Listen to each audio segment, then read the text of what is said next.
গাজায় ইসরায়েলের সঙ্গে যুদ্ধ শুরুর পর প্রথমবারের মতো হামাসের বিরুদ্ধে বড় ধরনের বিক্ষোভ করছে ফিলিস্তিনিরা।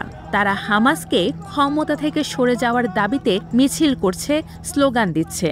সামাজিক মাধ্যমে ছড়িয়ে পড়া ভিডিওতে দেখা যায় গাজার উত্তরাঞ্চলের বেইত লাহিয়ায় শত শত মানুষ হামাস চলে যাও স্লোগান দিচ্ছে। বিবিসি জানিয়েছে, হামাস বিরোধী এই বিক্ষোভে শত শত মানুষ অংশ নিয়েছেন।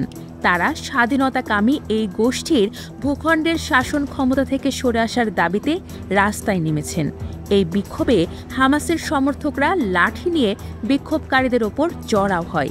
তারা আন্দোলনকারীদের ছত্রভঙ্গ করে দেয় এবং বেশ কয়েকজনকে মারধর করে।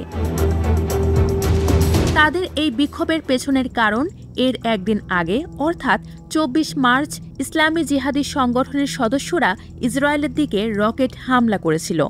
এই হামলার জবাবে বেইত লাহিয়ার বড় অংশের মানুষকে সরিয়ে নেওয়ার নির্দেশ দেয় ইসরায়েল, যা স্থানীয়দের মধ্যে তীব্র অসন্তোষ তৈরি করেছে।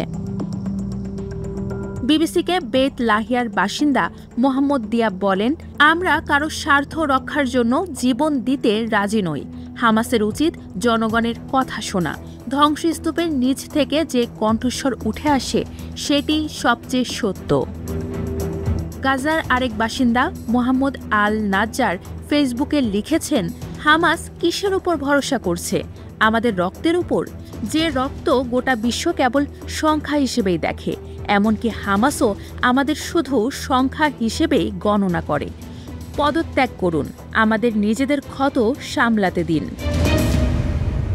যুদ্ধ শুরুর আগেও হামাসের বিরুদ্ধে ক্ষোভ ছিল, তবে প্রতিশোধের আশঙ্কায় অনেকেই প্রকাশ্যে কিছু বলতে সাহস করতেন না। যুদ্ধ শুরুর পর থেকে হামাসের বিরুদ্ধে এই আলোচনা আরও বেড়েছে, যদিও সংগঠনটির অনেক সমর্থক এখনও আছেন।